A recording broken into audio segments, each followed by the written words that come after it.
জানো তো এই গরমে এই রান্নাঘরে দাঁড়িয়ে রান্না করার যে কি কষ্ট সেটা আমরা এই হাউসওয়াইফরা খুব ভালো মতো বুঝতে পারি। তো যাই হোক, সন্ধেবেলা মেয়ের আবদার, মা আমাকে কিছু টিফিন বানিয়ে দিতে হবে। প্রতিদিনই তো মেয়ে হয় ম্যাগি নয় পাউরুটি খায়। তো আমি ভাবলাম আজকে একটু ওকে অন্যরকম অন্যরকম কিছু বলতে বিশেষ কিছু না, আটার মধ্যে চিনির পুর দিয়ে তারপরে সেটাকে বেলে বলে দিলাম চিনি পরোটা। তো সেটা ভেজে নিলাম চিনি পরোটা।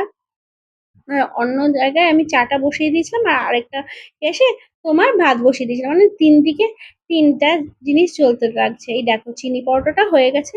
তো শাশুড়ি মা আর শ্বশুরমশাইকে বললাম, "আপনাদের কি টিফিনটা দিয়ে দেবো?" ওরা বলল, "আমি সিরিয়ালটা দেখে নিই তারপরে খাবো।" চা যেহেতু বাড়ি ছিল না তাই দেওরকে গিয়ে জিজ্ঞাসা করেছিলাম, "তুমি কি এখন খাবে?" উম সে বলল, "হ্যাঁ বৌদি আমাকে দিয়ে দাও।"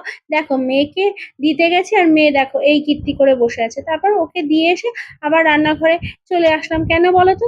ওই যে বলেছিলাম ভাতটা বসিয়ে দিয়ে গেছিলাম। ভাতটা আমার হয়ে গেছে, এখন নামিয়ে দেওয়ার পালা। আর বেসিনে বাসন তো জমতেই থাকে। তাই যে কটা বাসন জমেছিল সে কটা আবার চটজলদি মেজে নিলাম। মানে একসাথে বেশি বাসন জমলে না আবার খুব মাজতে কষ্ট হয়। এই এইসব মেজে টেজে যখন ঘরে আসলাম তখন একটা কাণ্ড দেখো। এই দেখো, কর্তামশাই ফুচকা নিয়ে এসেছিল অনেকগুলো। মেয়ে সব কটা খেয়ে নিয়েছে আর আমাকেও একটা দিয়েছে। তা আমি একটা খেলাম আর তারপরে চা বিস্কুট খেয়ে ঠেয়ে নিয়ে ওপরে চলে গেলাম মেয়েকে পড়াতে। মেয়ের না পড়াতে গেলে মেয়ের প্রচন্ড কদিন ধরে বানান ভুল হচ্ছে, তো ওকে স্কুল থেকে ডিকটেশন দিয়ে দিয়ে লেখানোর কথা বারবার করে বলেছে। তো সেগুলোই করছিলাম, কিন্তু মেয়ের তো খুব চিল্লামিল্লি করছে, "আমি এভাবে লিখতে পারবো না, আমাকে দাও, দেখে দেখে আমি লিখবো।"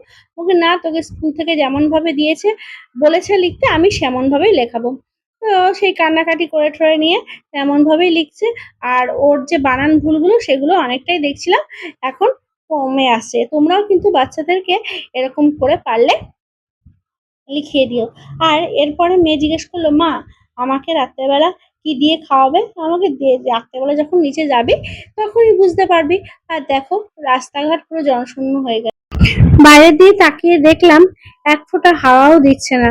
আর এই জায়গাটা দেখো পুরো নিকষ কালো অন্ধকার লাগছে। তো মেয়েকে পড়িয়ে যখন নিচে যাচ্ছি আর এদিকে আমার কর্তামশাইয়ের কাণ্ড দেখো, এই ঘরে ধূপকাঠি জ্বালিয়েছে, ছাইগুলোকে ফেলেনি, এমন ভাবে ধূপকাঠিটা জ্বালিয়েছে সেগুলো সেই মেঝের মধ্যে পড়েছে।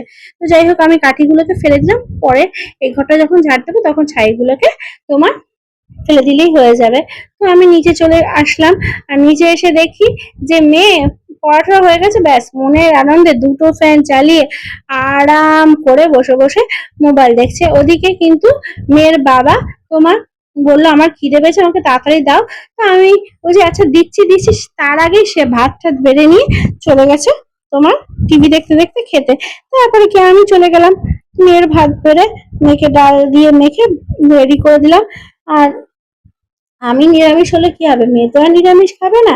তাই মেয়ের বাবা মেয়ের জন্য বানিয়ে দিল কি বলতো, ডিমের অমলেট। এই যে ডিমের অমলেট রেডি হয়ে এরপরে আমি মেয়েকে ডাকতে গেলাম, "কিরে তোর বাবা কিন্তু তোর জন্য ডিমের অমলেট বানিয়ে দিয়েছে।" শুনে তো মেয়ে ভীষণ খুশি হয়ে গেল। তারপর মেয়েকে খাইয়ে আমি নিজেও ডিনার করে নিলাম। তারপরে ভিডিওটাকে এখানেই শেষ করে দিলাম। তো সবাই ভালো থেকো, সুস্থ থেকো আর আমার পাশে এভাবে তোমরা থেকো। তো টাটা বন্ধুরা, গুড বাই।